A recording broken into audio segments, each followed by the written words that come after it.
बोलिए भारत माता की, बोलिए महर्षि दयानंद की, मर्यादा पुरुषोत्तम भगवान राम की। सभी ब्रह्मचारी बिल्कुल सीधे होके बैठे। गुरुकुलारी नगर के ब्रह्मचारी बैठे हैं, बिल्कुल सीधे होके। आइए, बहुत सुंदर कार्यक्रम आप सभी ने मेरे से पूर्व माननीय अतिथि महानुभाव से सुना है। थोड़ी सी व्यवस्था को बनाएंगे, सभी मेरे साथ में मिलकर के बोलेंगे और अपनी तालियों को खोलेंगे। ऋषि दयानंद राष्ट्रदूत बन इस भारत में आया, योगी दयानंद राष्ट्रदूत बन इस भारत में आया। गर्दिश में जो पड़ा नींद में सोता देश जगाया।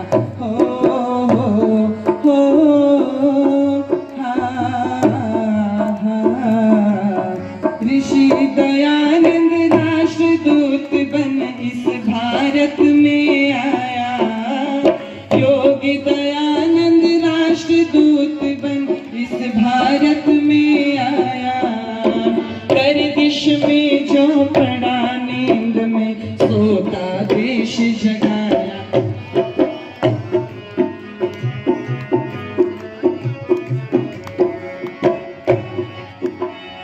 निकल पड़ा था वो अंधियारी रात, सारी छुआछूत मिटाई, सबकी जाति एक बताई। सारी छुआछूत मिटाई, सबकी जाति एक बताई। वेद जान ही ईश्वर वाणी लोगों को बतलाया।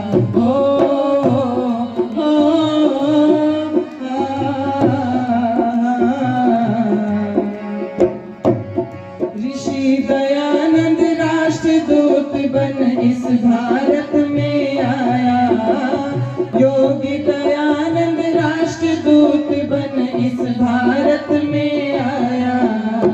गर्दिश में जो पड़ा नींद में सोता देश जगाया।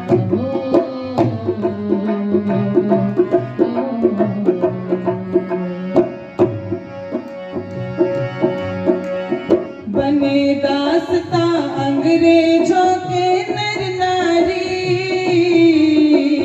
दुखी हुई भारत की प्रजा थी सारी। बने दासता अंग्रेजों के नर नारी, दुखी हुई भारत की प्रजा थी सारी। था गोरों का वो बंधन, दुखी हुए थे सब जन जन। था गोरों का वो बंधन, दुखी हुए थे सब जन जन। वतन किया आजाद ऋषि ने ऐसा मार्ग दिखाया।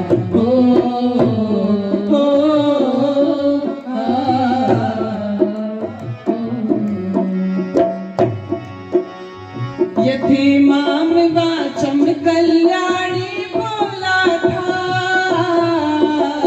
वेद भाषकर अर्थ ऋषि ने खोला था।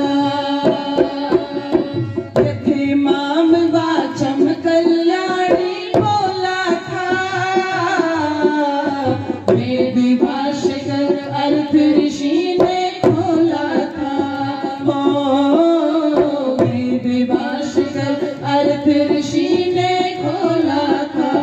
न तसे प्रतिमा ना करती सीमा, न तसे प्रतिमा ना करती सीमा। मन मंदिर में वो ही पाता जिसने ध्यान लगाया।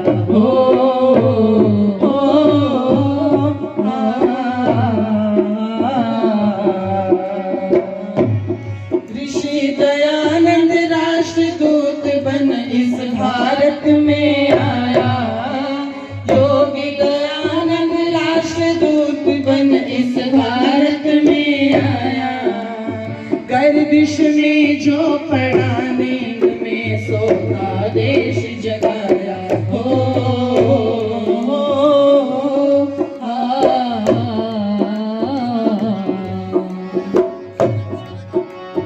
शास्त्रार्थ में सब पाखंडी हार गए, काशी के सब पंडे हो लाचार गए हो, काशी के सब पंडे हो लाचार गए।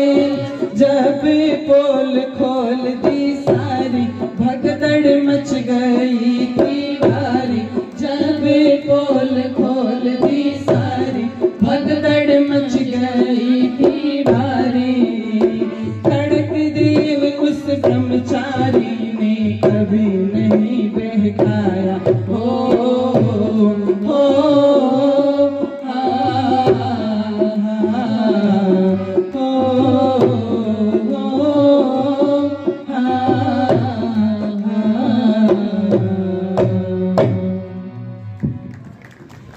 बहुत ही आदर सम्मान श्रद्धा की युगे मैं इस पवित्र पावन मंच को सभी की गरिमामय उपस्थिति को नमन करती हूँ, वंदन करती हूँ। सम्मुख उपस्थित समस्त धर्म के अभिलाषी सज्जनों, पूजा एवं वंदना की युगे मातृशक्ति गुरुकुल के पवित्र ब्रह्मचारी गण, समस्त ब्रह्मचारिणी बहने, पंचगांव गुरुकुल से भी आदरणीय पूज्य आचार्य जी जया जी अपने समस्त ब्रह्मचारिणियों को लेकर के आई हैं। उन सभी का बहुत बहुत स्वागत अभिनंदन। आइए संबोधन में समय को व्यय ना करते हुए कुछ विचार मैं आप लोगों के मध्य में रखने का प्रयास कर रही हूँ। ऋषि दयानंद राष्ट्र इस भारत में आया और गर्दिश में जो पड़ा नींद में सोता देश जगाया। ऋषि दयानंद के इतने उपकार हैं, आप सबने सुने होंगे, हम बार बार उनकी चर्चा करते हैं। आज इस मंच के ऊपर मैं बैठी हूँ, आज इस मंच के ऊपर मेरे साथ में मुकेश आर्या बैठी हैं। इस मंच की शोभा पूज्य आचार्य जी बढ़ा रही हैं, जया जी। ये यदि उपकार है तो ये किसी और का उपकार नहीं है, केवल और केवल महर्षि दयानंद का ही उपकार है। केवल ऋषि दयानंद का ही हमारे ऊपर ये ऋण है मेरे माताओं। इसलिए मैं कहना चाहूंगी कि जिस ऋषि दयानंद जी ने हमारे लिए इतने संघर्ष किए, आज हम पढ़ने के लिए स्कूल में चली जाती हैं, कॉलेज में चली जाती हैं, गुरुकुल में आ जाती हैं, ये हमें बहुत सहज लगता है, लेकिन ये वातावरण इतनी सहजता से मिला नहीं है। ऋषि दयानंद के विचारों को सुनकर के जब लाला देवराज ने ये निर्णय लिया था कि मैं भी कन्याओं के लिए विद्यालय खोलूंगा, गुरुकुल खोलूंगा, तो उस लाला देवराज को भालों का सामना करना पड़ा था। 3 बार विद्यालय खुला, बंद हुआ, लोग अपनी बेटियों को उनके विद्यालय में नहीं भेजते थे, निःशुल्क शिक्षा कर दी तो भी पढ़ने के लिए नहीं भेजते थे, लेकिन फिर भी उन्होंने हार नहीं मानी और कन्याओं का पहला विद्यालय लाला देवराज ने जालंधर के अंदर खोला। अनेकों संघर्ष है हमारी इस शिक्षा के पीछे, क्योंकि ऋषि दयानंद के सामने जब ये बात आई थी कि इन्हें क्यों पढ़ना चाहिए, तो पौराणिक जगत के लोगों ने कहा था कि ये तो अपवित्र है, ये तो शूद्रा है, इनको पढ़ने का क्या अधिकार है। उस समय ऋषि दयानंद ने ये कहा था, यदि ये अपवित्र है, ये शूद्रा है, तो इससे पैदा होने वाला तो उससे ज्यादा अपवित्र है। फिर वो ब्राह्मण कैसे बन जाता है एक महिला से पैदा होकर के, एक महिला से पैदा होकर के पुरुष कैसे क्षत्रिय बन जाता है, एक महिला से पैदा होकर के कोई वैश्य बन जाता है। अरे पागलों, यदि एक महिला को तुम अनपढ़ और मूर्ख रखते हो तो आधा समाज अनपढ़ रहता है, मूर्ख रहता है। और एक परिवार के अंदर 10 लोग हों, उसमें से 5 अनपढ़ रह जाए तो उस घर की स्थिति क्या होगी। हमारे घर के अंदर जो हमारी माता जी है, शायद ही कोई घर होगा जिनकी माता जी पढ़ी हो, जिस पीढ़ी में मैं हूँ लगभग सभी की अनपढ़ है, तो उन्हें इस बात का एहसास होता है, वो ये सोचती हैं कि हम में और पशुओं में कोई अंतर नहीं है। हम भी पढ़ी लिखी होती तो हम भी अपने पोते पोतियों के साथ में ऐसे ही बात कर रही होती। तो विचार करो, यदि हम आधे समाज को अनपढ़ रख देते हैं तो उस समाज की क्या व्यवस्था होगी। उस समय ऋषि दयानंद ने कहा था, एक लड़का अनपढ़ मूर्ख रहता है तो केवल अपने पिता के कुल का नाश करता है, लेकिन यदि एक लड़की अनपढ़ और मूर्ख रहती है तो केवल अपने पिता के कुल का नहीं, अपने पिता के कुल का, अपने पति के कुल का और अपने संतान का भी वो निर्माण कर नहीं पाती है और एक पूरी व्यवस्था बन जाती है। ना जाने कितनी पीढ़ियां उससे व्यथित होती हैं। इसलिए निवेदन कर दूं मेरी बहनों, ऋषि दयानंद का बहुत बड़ा संघर्ष है हमें ये सम्मान दिलाने में, और मैं पूज्य आचार्य जी की उस बात का समर्थन करती हूँ। ऋषि दयानंद ने में वो अधिकार तो दिलाया, लेकिन हमने उस अधिकार का कितना सदुपयोग किया है, आप विचार करना, चिंतन करना। एक व्यक्ति को सुसाइड करना पड़ जाता है, एक पुरुष को सुसाइड करना पड़ जाता है, क्यों? 1 महीना साथ रह करके जिसके साथ विवाह हुआ वो 1 करोड़ रुपए, 2 करोड़ रुपए की एलिमनी मांगती है। 1 महीना विवाह हुआ तो 1 लाख रुपए, 1.5 लाख रुपए अपना मासिक भत्ता मांगती है। हमने शिक्षा प्राप्त करके हम अपने आप को यहाँ तक ले आए और उस व्यक्ति ने 1 घंटे की वीडियो बना करके सुसाइड कर लिया कि मैं अपने इस जीवन की जंग को हार गया। निवेदन कर दूं, हम शिक्षा प्राप्त करके नग्नता पर उतर आई।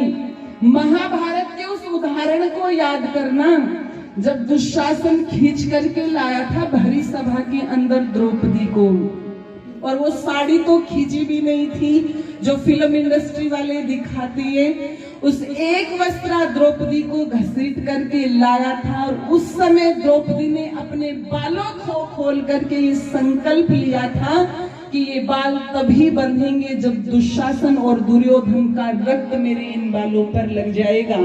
और उस भरी सभा के अंदर द्रौपदी ने, जहां पर भीष्म बैठे हैं, द्रोण बैठे हैं, अर्जुन, भीम, युधिष्ठिर जैसे लोग जिन्होंने दांव पर लगा दिया, जुए में हार गए द्रौपदी को, जो इतनी विदुषी थी, जब दुशासन लाया तो उस समय द्रौपदी ने पूछा, तुम किस अधिकार से मुझे घसीट करके ला रहे हो?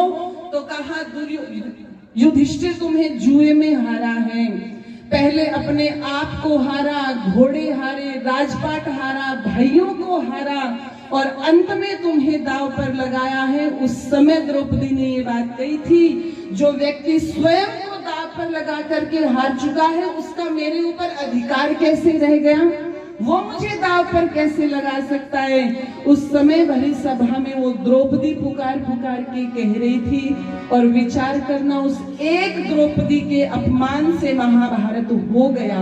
और आज ये इतनी द्रौपदियां जो नग्न घूम रही हैं, कपड़े उतार उतार करके, क्या व्यवस्था समाज के अंदर बनेगी? वो पुकार रही है क्या कि इस जो मुझे घसीट करके लाए हो, इसका भविष्य में परिणाम कैसा होगा? उन्होंने लिखा,